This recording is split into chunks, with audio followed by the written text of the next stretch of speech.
Boris Johnson will take over as the next Prime Minister of the United Kingdom. Johnson's Conservative Party voted for him to replace Theresa May, who said that she would step down after several failed attempts to negotiate a Brexit deal. He defeated May's Foreign Secretary Jeremy Hunt by a 2-to-1 margin. President Trump congratulated Johnson this morning on Twitter, writing that he will be a, quote, great leader. Today, Johnson said he would deliver Brexit before the end of this year. We are going to energise the country. We're going to get Brexit done on October the 31st. We're going to take advantage of all the opportunities that it will bring in a new spirit of can-do. And we are once again going to believe in ourselves and what we can achieve. And like some slumbering giant, we are going to rise and ping off the guy ropes of self-doubt and negativity with better education, better infrastructure, more police, fantastic full fibre broadband sprouting in every household. We are going to unite this amazing country. CBS News senior foreign correspondent Elizabeth Palmer joins us now from London. So, Elizabeth, under the current withdrawal agreement, the UK has to leave the EU by October 31st. We know this was one of Theresa May's biggest concerns, was trying to avoid the so-called no-deal Brexit. Do we know what route Johnson plans to take? We don't really. Boris Johnson was one of the main spokespeople, maybe the main and most influential spokesperson for Brexit, the side that chose to leave the EU. But it's not clear that he's wedded to a hard Brexit. That means that Britain would just cut its ties with Europe, go back to World Trade Organization trade rules, and sort of become an island fortress again.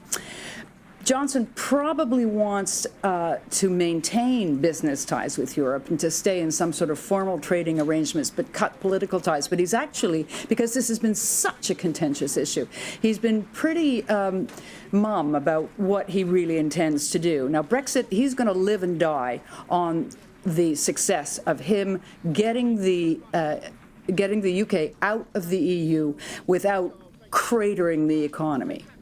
And no easy feat. I mean, do experts believe that the consequences of a no deal, that it would be detrimental? I mean, is this something that Parliament would support? Parliament is very nervous about it. The problem with this whole Brexit thing is that nobody knows.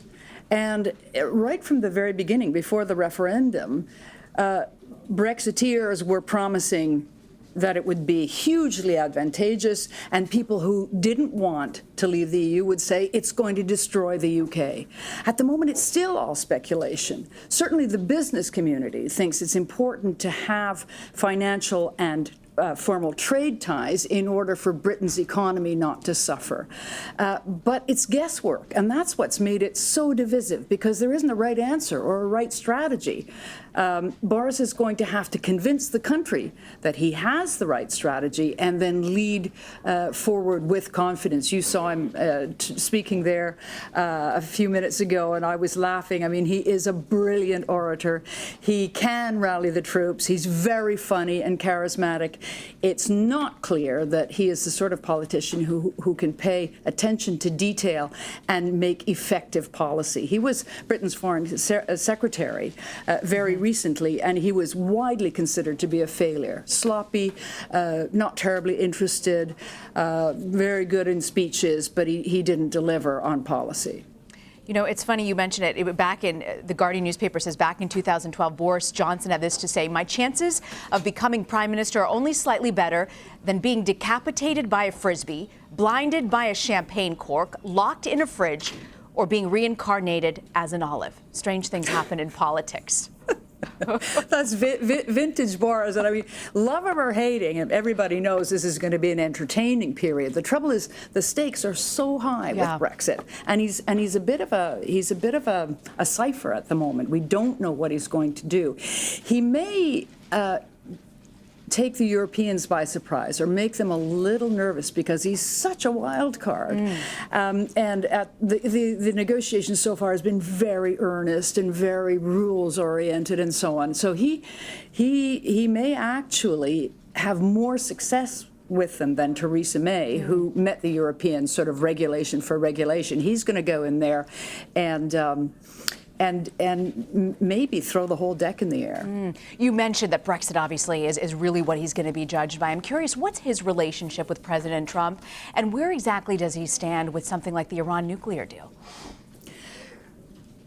It's widely anticipated that he will have a good relationship with President Trump. As I said, he's very charming, and President Trump will recognize in him a fellow populist and to some extent a maverick.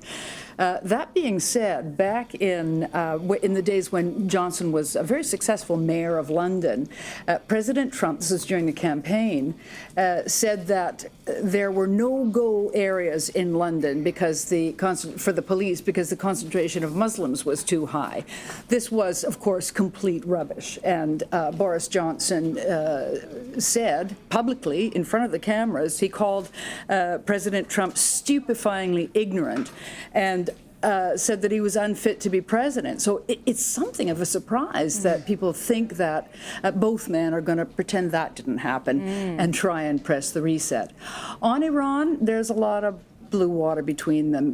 Just as recently as earlier this month, Johnson is on record as saying he thinks it's better to engage with Iran and stay in the nuclear deal, whereas, as we know, President Trump is very much opposed to that. Yeah. Elizabeth Palmer, I want to thank you so much. No shortage of excitement in politics, both here or across the pond. Thank you very much.